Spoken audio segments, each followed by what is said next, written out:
बिस्मिल्लाहिर्रहमानिर्रहीम।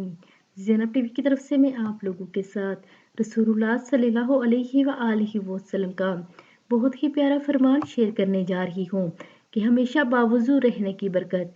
हजूर सल्लल्लाहु अलैहि वसल्लम की सुन्नत पर अमल करने के असरात अल्लाह ताला दुनिया ही में दिखाते हैं और इसका मज़ा और असर जितने जी ही महसूस होता है। इसकी एक सुन्नत हमेशा बावजू रहने की भी है। वुज़ू के साथ और वुज़ू के बगैर किए जाने वाले किसी भी काम के दरमियान फ़र्क को बरकत के एतबार से हम खुद महसूस करते हैं। लोग समझते हैं कि वुज़ू सिर्फ नमाजों की अदायगी और कुरान करीम को छूने और इसकी तिलावत के लिए है, जबकि ऐसा नहीं है।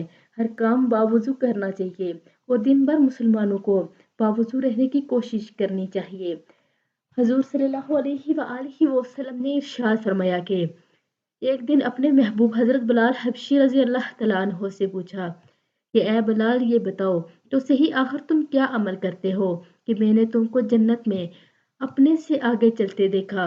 हज़रत बिलाल रज़ी अल्लाह तआला अन्हो ने जवाब दिया कि हजूर सल्लल्लाहु अलैहि वसल्लम, मैं हमेशा बावुज़ू रहता हूँ और हर अज़ान के बाद 2 रकत ज़रूर पढ़ता हूँ। हजूर सल्लल्लाहु अलैहि वसल्लम ने इरशाद फरमाया कि इन ही दोनों खूबियों की वजह से आपका दर्जा इतना बुलंद और ऊंचा है। और आप सल्लल्लाहु अलैहि वसल्लम ने ये भी फरमाया कि जो शख्स बावुज़ू रहने के बावजूद वुज़ू करे और इसके लिए 10 नेकियां हैं, तो आप सभी इस पर अमल करें और वीडियो को आगे लाजमी शेयर कर दिया करें।